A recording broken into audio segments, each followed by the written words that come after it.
So, I haven't got time to review Bullet Train because today, as I know tomorrow I might be doing a Small Soldiers review, so today I'm going to review Mighty Joe Young because I know his Big Chat film said that The Mummy was based on the unproduced 1996 King Kong script. But however, in my opinion, it wasn't because what I've learned of seeing this movie, as it's a huge shout out to Nostalgia Critic. Because I know Nostalgia Critic reviewed it last year. Maybe it was like, let me guess what happened last year.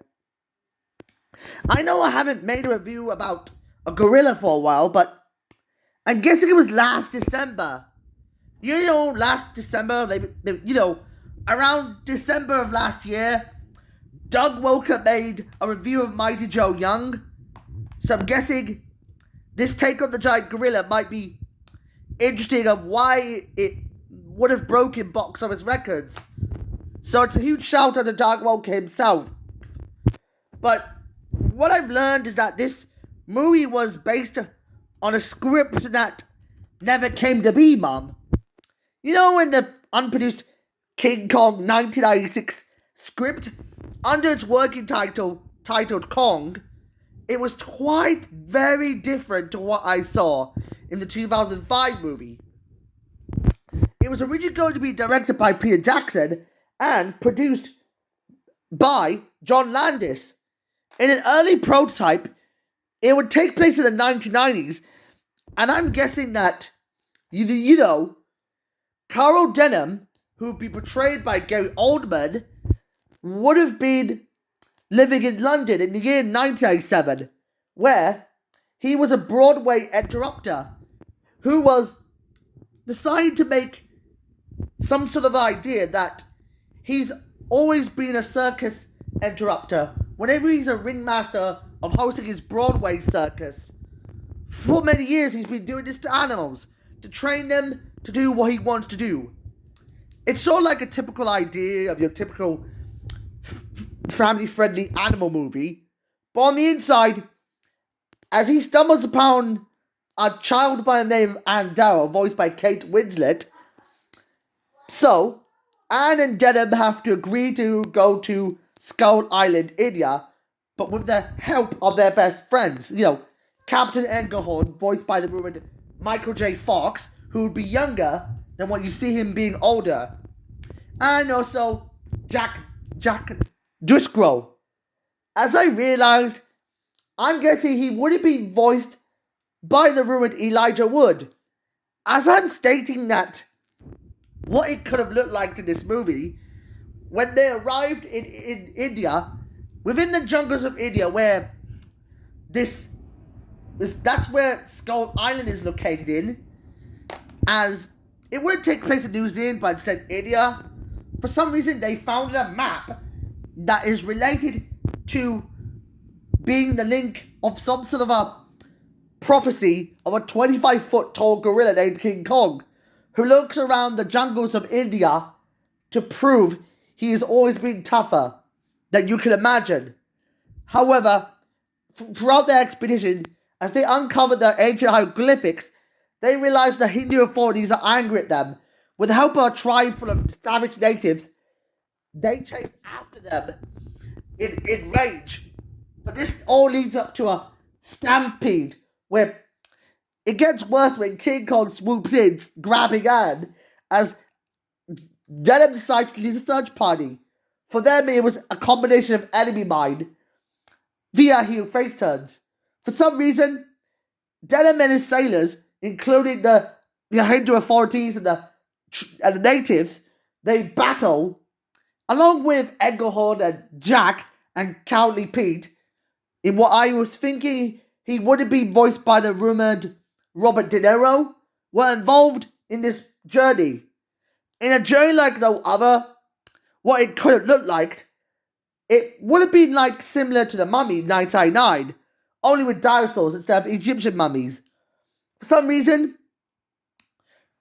as a result of the storyline, as it progresses, as a result of this, they battle several characters that happen to be these creatures within Skull Island, which consists of a stampeding pack of tri-stegos, as well as exploring a swamp full of these typical swamp monsters like gill monsters, piranhas, crocodiles, and alligators, because they act like swamp monsters from a lagoon.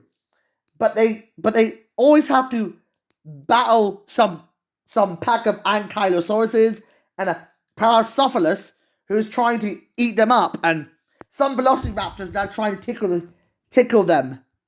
But as Kong is being chased by them, a la Scooby-Doo Jaws chase, but with dinosaurs, it gets really complicated for Kong to survive while wrestling them. However, it gets really complicated again for a second time as a result of Kong shaking the bridge up to scare off everyone away, which causes a pack of rhinoceroses to attack Kong. However, it gets really complicated as things take a turn for the worst when a Carnotaurus shows up trying to beat up Kong.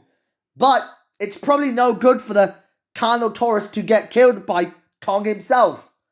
However, as they spend their playful moment, it's soon revealed that the military have summoned a helicopter.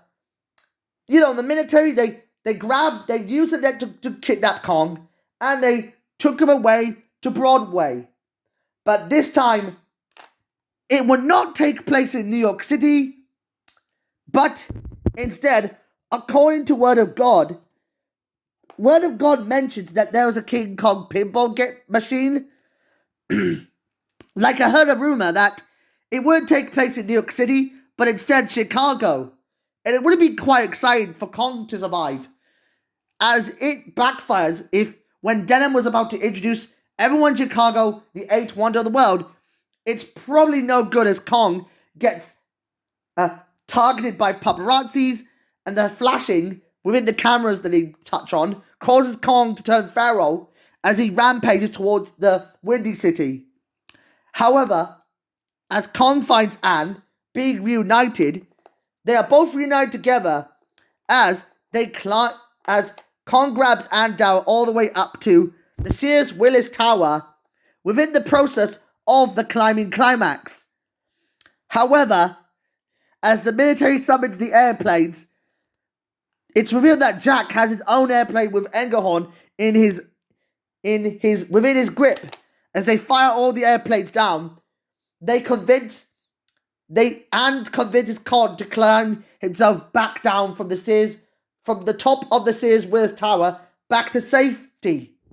And then this results in Denham getting arrested by the authorities of the Chicago Police Department to custody on an armored car. And it would end with Kong being sent back to Skull Island once again on top of the mountain that he's been to. And it continues differently on what the video game did have. However, although it was planned to come a release date set for maybe like summer 1988, it just got stumped by Godzilla 1988. For some reason why, I don't know why TriStar's Godzilla took its spot, replacing King Kong. I noticed it wasn't a good idea to do this, so I'm not going to review this one, focus on that one, as the plot was simple. Well, the plot of this movie involves around the characters I can think of. Let me mention the characters first. The plot is simple. When a giant mountain gorilla gets brought to by a wildlife preserver let me just go back where I started from. Where a giant mountain gorilla gets brought to Los Angeles by a wildlife preserving zoologist who goes by the name of Greg O'Hara.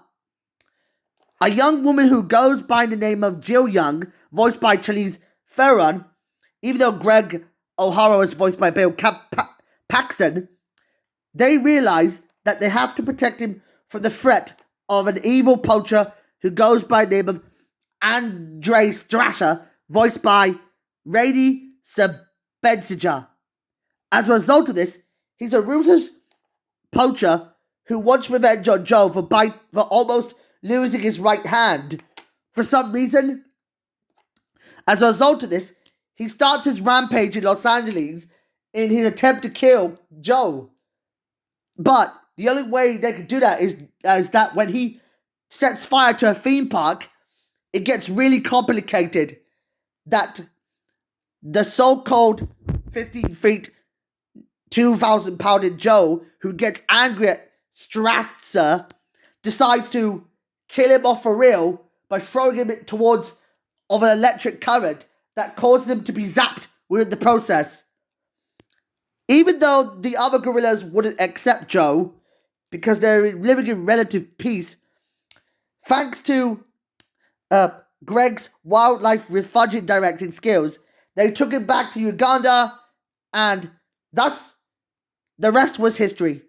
Despite getting mixed reviews, it only grossed like £50.6 million, a bunch of $90 million that it could have gotten.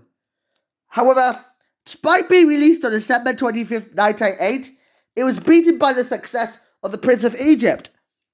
Although I like the songs and the soundtrack is quite nice, I'd give this one like probably a 9 out of 10.